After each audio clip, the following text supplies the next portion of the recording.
Hey, welcome everybody to episode 8 of Not Your Uncle Rico. I'm David and this is John. And what we're doing here is seeking to redefine generational stereotypes of millennials and post-millennials, specifically around work. And we're wanting to do that one career at a time. And so we are powered and sponsored by the good guys at the Faithful Platform, a small private company working with their clients one-on-one to custom build engagement rings for their significant other at a fraction of the price. I've gone with them, John's gone with them, and we're pumped that they're behind us in this. And today we welcome on our good friend, Ellis Hammond. What's up, man? What's up, boys? This is going to be a great time, man. I hope everyone's joining in. This is going to be a riot. It is. So I'm pumped about this. Ellis is a dear friend of mine. We go way back, and I'm excited because if you're tuning into this, you probably have some interest in how does a guy who's under 30 years old, how is he buying millions of dollars of real estate? How is he adding value to his network while doing that? And honestly, I just love real estate, and I've seen the power of real estate, and it's because of this man. We were both in college ministry together. Both are transitioned off now. And so a lot of his foundations in his company are based on a lot of those biblical principles and serving his network and doing more than just making money. But at the same time, his ability to bring in capital and serve his network has been incredible. I mean, we're talking about retiring through real estate and things that simply I didn't know until running into him. Ellis is 29 years old. He is the founder and CEO of his company, Kingdom Capitalists. And to date, and this is a young company, but to date, he's already bought $10 million in real estate. And he has created a network of investors, and he has added value to people through real estate, upwards in the numbers of about 150 investors consistently that he is crossing paths with and serving that market. So we're so happy to have you on, bro. I'm pumped. This guy was actually part of my wedding. He's also a clown. Just a great we're gonna tell that guy. story of your wedding, of why you made us all stand in the cold. No. It was snowing. We did it outside. It was excellent. Oh yeah, Boulder, Colorado, a foot of snow. Our wedding, and I think my wedding party was like 14 or 15 people. I mean, it was just like it was just designed to be a massive party. It was a lot of fun. But dude, so let's just jump in. I want to just let you flow and roll on this. Like, how did you first get into real estate? Like, what are you doing in real estate? How are you even buying millions of dollars of real estate? Just take us on that journey with you. How did it start? Just let us in on that. Yeah, man. Well, thanks for having me on. This is, but yeah, let's jump in. The reason let me say this, I always had the misconception, because I feel like if we're talking to millennials here, I always had the misconception growing up that in order to buy real estate, you had to be rich, right? Or like real estate was the end goal. One day when I have a lot of money, I can start investing in real estate. Right. And that real estate was kind of what you did when you got wealthy. Mm-hmm. Well, what I've learned over the past several years is that real estate is actually the starting point. Like, most people become millionaires by investing in real estate. Yeah. Right. And so that was so significant for me. And the way that happened, I'll tell a quick story, is I remember it was a few months before I got married. I was still working in college ministry, and I was kind of desperate, man, to figure out, how do we begin to create wealth? Like, how are we going to build a consistent income stream? Because we were raising support at the time, much like you guys, and just was kind of hungry to figure out, well, how do we maybe support ourselves or begin to support others? And I heard this radio ad, and it said, hey, if you want to learn how to build wealth through real estate, come to this seminar. And it just, one of those things you would have never gone to.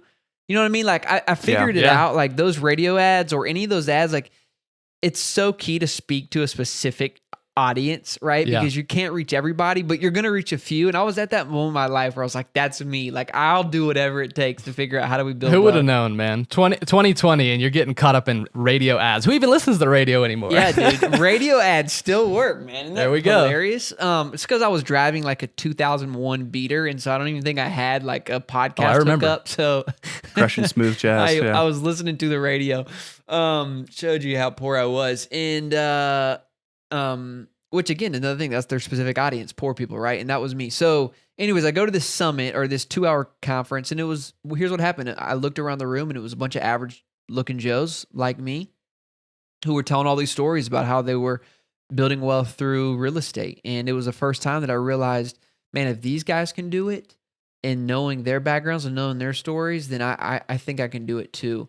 And that was the mind shift that I needed, that, um, real estate is actually the starting point and not the end point to really building wealth. And so, Yeah. dude, we just got really hungry to do our first deal and realize that we could actually use other people's money in order to purchase real estate. And I think that's a big key, Okay. is that you can actually, unlike a stock, let's say, where you essentially just, when you use your own money to purchase a stock, we can actually split up the equity in a real estate transaction, where if you and, if Jonathan and David lent me money or gave me money, I can give you a percentage of the ownership in the real estate and keep a percentage of the ownership for myself, for doing all the work, for putting the deal together, for managing it, et cetera. And then we share in the profits, we share in the cash flow, we share in the return.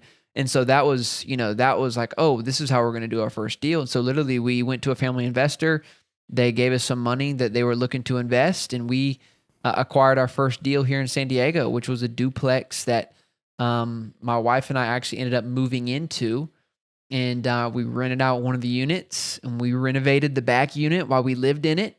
And in 11 months, we created about $150K in equity in that project. And that was Okay, let me stop you right there. So at this point, you're saying, okay, I know the power of real estate. I know I can do it. I'm looking around, and I'm just another one of these guys that just learned that I can invest in real estate, and I don't have to be rich to do it. And so one of the most powerful things that I came across and we were discussing is the amount of capital that you have that you need to have to start investing in real estate is $0. It's a vision, and it is a network that can allow you to have the capital to add both value to you and the consumer. And so that's what you did. You went out and said, hey, I'm doing all the groundwork to get this deal together. Do you want to invest in that? And I'll do everything to make sure this deal is strong. You'll get returns, and then I'll get paid out for all my hard work. I mean, that's essentially what happened, right? And 11 months later, $150,000 has been gained by your hard work, but you didn't dump $50,000, $80,000 of your money into it. You went and found somebody that needed to be communicated to, that said, hey, there's a tremendous amount of value to be added here. I just want to stop and highlight that, because that's so powerful. And that's a game changer for somebody who's like, hey, I have passion and vision, but I don't have money. And I want to put words in your mouth here. You would say, it doesn't matter. If you have a vision, let's start. So keep rolling. Yeah, well, I mean, to go off that, yeah, that really is a huge part of it. I would add to passion and vision is take that passion and vision and acquire a certain skill, right? Like, you are paid for the amount of value that you bring to someone. And unfortunately, you're probably not going to learn that money-making value with a high school diploma or a college degree. Like, you need to go figure out a certain, I'm at least talking maybe entrepreneurs here. I mean, I guess you can go, get a job, but what I'm talking about, like, it took a certain skill that I learned outside of my, original or kind of, typical education, which was real estate investing, which was raising money, which was putting a deal together.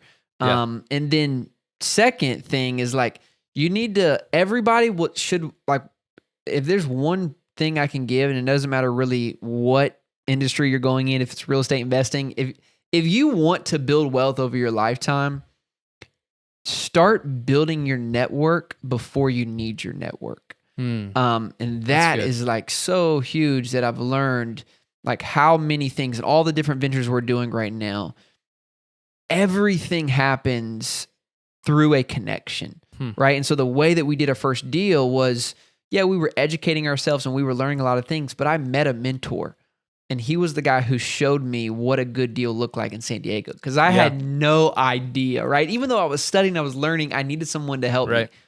And so that was the first guy who introduced me to our first project. And then our second deal, which was much bigger, we can get into, was also through another mentor and connection. And so, yeah, John, I think you're right. Passion vision is the start, but then it goes to, acquiring a skill that people are willing to pay for. Yeah. And then building a network that you can really leverage. What specific real estate do you and your team, your network invest into? And then what does it take to, ultimately make those deals happen? So now, so our investment firm, so Kingdom Capital is actually our community of faith-driven investors. We actually do not purchase deals through Kingdom Capitalists. Kingdom Capitalists is what we call a mastermind or a community of, kingdom-driven, faith-driven, whatever you want to call it, commercial real estate investors. Yeah. Our firm that we acquire assets through is called Symphony Capital Group, and we focus on typically 75 units or more apartment complexes in a couple different markets across the U.S. And so we're really looking for long-term, appreciation and immediate cash flow. And so that means that we just need to be in markets that are typically renting between $700 and $1,000 per unit. Good job growth, good population growth for the last several years. And so that's what we're focused on buying now. And again, we do the same, it's pretty much the same exact way. We do something called a syndication, which we are the experts, right? Or we're the managers. We're the ones who are finding the deals, putting the deals together. And then we partner with investors who essentially want to own cash flowing real estate. Kind of most of my investors are entrepreneurs or business owners who are looking for a more predictable wealth building strategy, and they can find that through commercial real estate. And so we leverage their capital. They give us 50 to 100 to 250 grand, and we pull all those resources together and we go buy $10 million assets. Yeah. So why is this better than the stock market? Why, when you talk to an investor, probably typically accredited, right? This word accredited meaning like you're registered high net worth individual, right? You have the cash to spend. And we can get into more of that later on your own time. But you go and talk to this guy and he says, okay, why should I put my $200,000 into real estate with you instead of putting it in the good old trusty stock market and let the S&P 500 grow over the next 10 years? Like how do we get them onto, or even for somebody listening, trying to add value to their market or trying to educate themselves? Why is this better than the stock market? Well, couple things to say there. I think it really matters what your goals are, right? Like, what are you really trying to do with your money, and what do you want your money to do for you? And I don't think most people ask that question. They have just kind of, they are living their parents' life or their grandparents' life or whoever. And what their parents did was they bought a single family home and they put money in the stock market. And then, they retired at 60 or 70 years old or whatever. Yeah. And that's kind of what they've said they want to do too. But yet they've never really asked, well, what do I really want to do? Or maybe more importantly, they have a different dream or vision, and they don't have the financial education because we're not taught that. It's not your fault. You just weren't taught, that there's something else besides the stock market to invest in, that there's actually a faster way to get you there. And most people, especially if we're talking to millennials, they actually want freedom with their time. They want the ability to go and do what they want with their time. And that's typically not going to get there by putting money away into a stock market account or into a index fund account and letting that thing grow for 40 or 50 years. That only gives you financial independence 40 or 50 years from now. What I wanted was something that could give me leverage now, right? To be able to have the freedom of time and money to be able to have the impact and live the life that I wanted to right now. And so that turned me on to real estate, because what real estate does, yes, it allows me to grow my capital over time, but it gives me cash flow right now to be able to use, right? And so I went from a mindset of let me go build this big nest egg to I need enough cash flow to support the life that my wife and I want to be able to live. And so I wouldn't say it's better. I actually bought some Tesla stock a couple of months ago, and I think I'm at 80, 90% returns right now. My stock is crushing it, right? I've made tens of thousands of dollars in the last couple weeks, but I have a bunch of equity, but I can't use that stock right now, right? Because it doesn't pay me cash flow. So it's a good long-term thing. So I'm not saying stock shouldn't be part of your portfolio, but just as quick as here's the reality. Here's what I say. If you really want to become wealthy, you need a predictable strategy. Tesla stock is great. It's just not predictable. Sure. Right? If you want to for sure get wealthy, you need to be able to plan. You need to be able to predict. And no one can predict what the stock market does, because as fast as it went up in the last couple of weeks, the only Right. reason I was able to make 80 or 90% is because it also went down Right. 80 or 90, like for most stocks. Yeah. I mean, not 90%, but it also went down 65%. Right. So those type of fluctuations are good, because I had cash and I put it in Tesla stock and I'm up 80%. Yeah. But you can't build a predictable wealth building strategy Right. if that's Yeah. happening. And I think this would be good to speak on, because if I'm listening, I'm thinking, well, what about '08? Like, what about that? And I think, and from our connections, my connections specifically, I'm talking to different realtors and I'm asking these questions of like, is it safe to invest in real estate? Is my return going to be more predictable? And you're saying, well, yeah, it is. And all we're drawing to is extremes in our lifetime. We're living in a unique situation where in our lifetime, we have seen the greatest crash in real estate ever, '08. But then even for the Denver area, I live in Denver, you're on the West Coast, San Francisco, all these different stuff, like these real estate patterns that are happening are also historic. They're also some of the best that's ever happened. It's kind of, it's I mean, the numbers are crazy. And so Yeah, well, let me stop you there too and say that, but not all, and I think that's right. Again, most people, when they hear real estate, they think single family. yeah. And again, that goes back because we just don't know what's out there, right? Like we don't know Yeah. you can actually go and be a part of a $10 million project. And so I always tell investors, not all real estate is made the same. So the reason we don't buy single family homes is because, to me, it's kind of like the casino of Wall Street. Like it goes in cycles. And so I don't think your personal house is an investment at all. I actually think it's something that you can purchase if you want to feel more safe and comfortable, and you have a wife who wants to nest, quote unquote, right? But it's not really an investment, because it never pays you, right? You're always paying it. And yes, you can build equity in your home, but in order to use that equity, right, you still have to, it's still going to cost you something. So not all real estate is made the same. That's why we like commercial real estate. We can get better debt. We can use what we call non-recourse debt, which all that means is that when you buy a single family home, your name and all of your stuff goes on that piece of paper, which means if you default on that loan, you can't pay your mortgage. They're coming after whatever you got in order to pay that mortgage. Yeah. In commercial real estate, we can actually get a non-recourse loans, which means we're only held liable to the amount of money we have into the deal. Yeah. And so that's massive, right? Yeah. So Yeah. that's huge. And then it's just different. You look at back at 2008, 2009, what happened in commercial real estate, and not all, again, even commercial real estate is different. That's why we like multifamily. But the default rate for a single family home was in the teens, where the default rate, meaning those who couldn't pay their mortgage for large apartment complexes, was less than 1%. Why is that? Wow.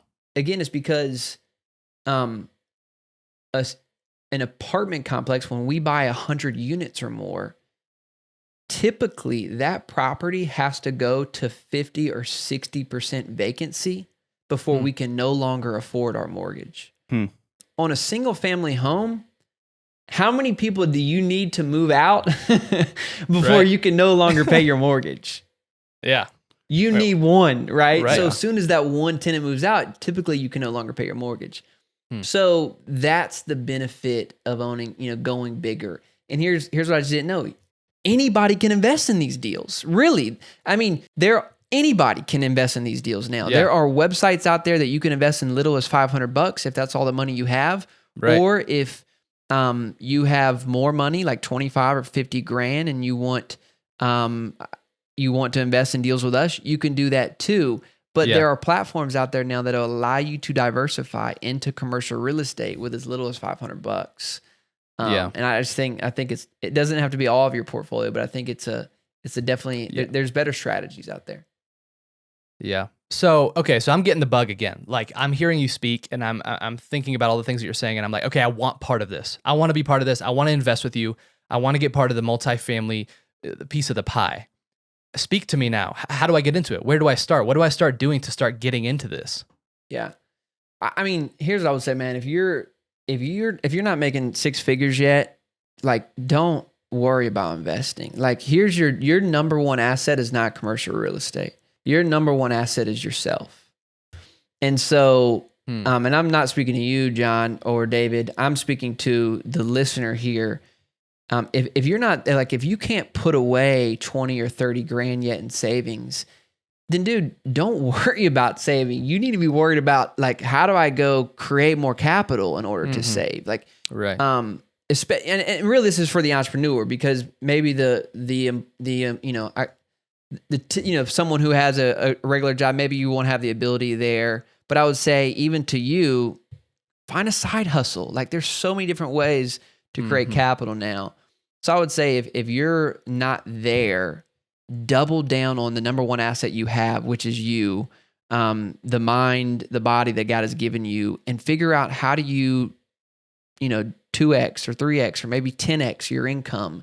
That I think is the number one step. And then, right, once we get there and you are able to put away, at least 20, 25 grand a year in savings, then we can start talking about investing. And honestly, John, it's not that difficult. I mean, I think the first step is finding someone that's trustworthy, that really has been in the space a while, that, unlike the stock market, they're just, how would I say this? Not all operators are the same as well, right? And so typically you're working with a private firm like us. And so you just need to do your due diligence. Do these people have my best interest in mind?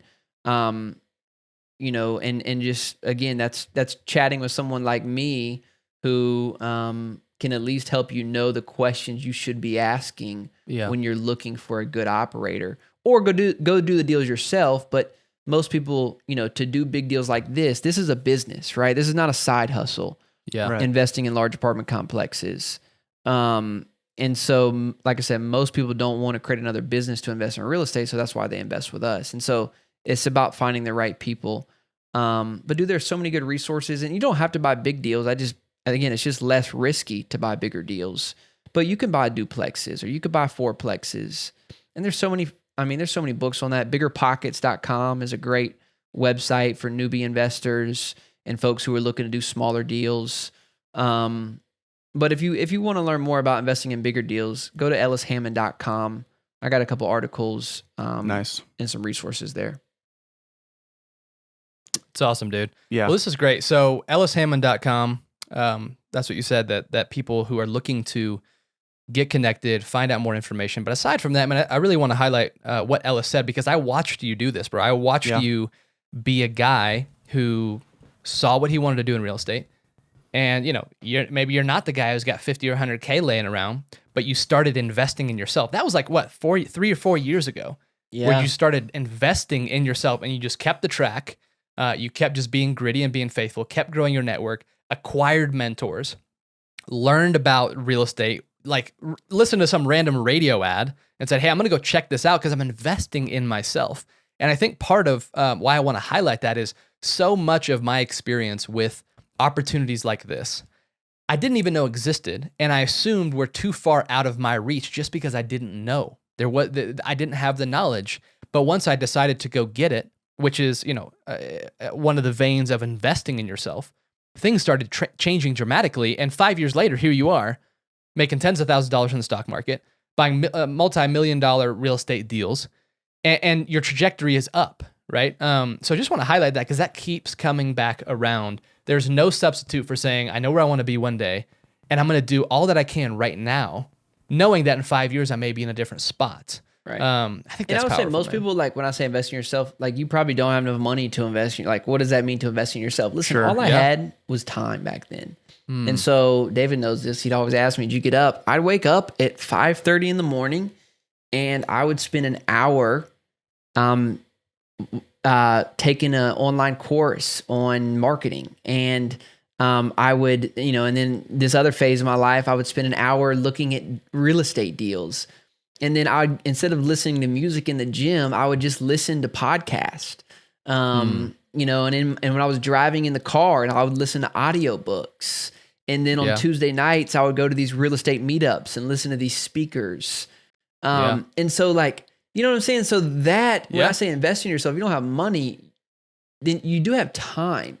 And that's what I was investing, was my time, where most people would come home in the evenings and watch Netflix or get on YouTube or sleep in.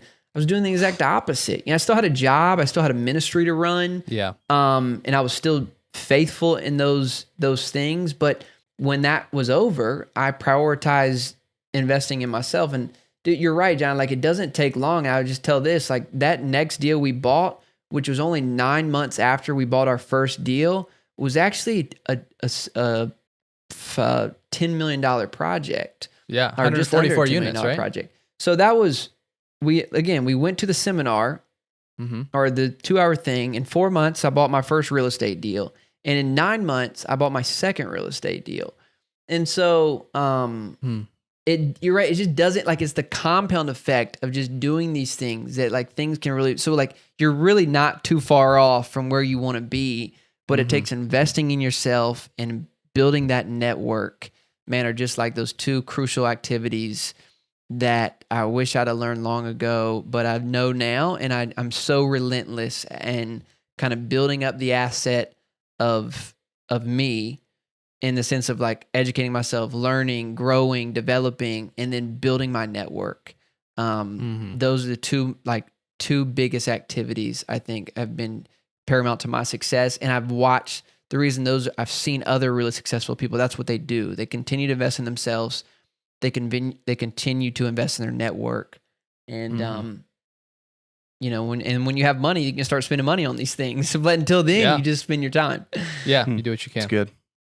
That's good, man. So a quick plug for Ellis. He actually has a podcast. Speaking of listening to podcasts while you're doing stuff, it is Kingdom Capitalist Podcast, right? You can find that on iTunes. Is that right? I will say it is some of the most refreshing content that I've listened to over the past probably 6 months about leadership, big picture perspective, spiritual leadership. It is a phenomenal resource on iTunes. So check that out, rate that. And then this is our podcast. And again, we're going to come back. We are trying to cultivate this platform where young people like Ellis, millennials and Gen Zs, are taking the time to invest in themselves and pushing back against the generational stereotypes that we're lazy, entitled, all these different things. And we're giving our perspective on saying, like Ellis said, millennials, we want to find purpose in our work. We want to find the freedom to do the things that we feel like we're called to. So we're looking for ways to do that in a unique way, and we're clashing with other cultures. So if you enjoyed this, subscribe to this on iTunes, Spotify, go to Not Your Uncle Rico on YouTube, and continue to invest in this. I think that Ellis and I and Dave are going to continue to have a mutual relationship here where we're investing back and forth. Get in contact with him, talk to him, pick his brain. He would love to talk to you about these things. And then just stay tuned. I would love to have you back on to talk about your network that you've created, which is kind of a separate thing, where you've created this powerful network of people who are on the same page.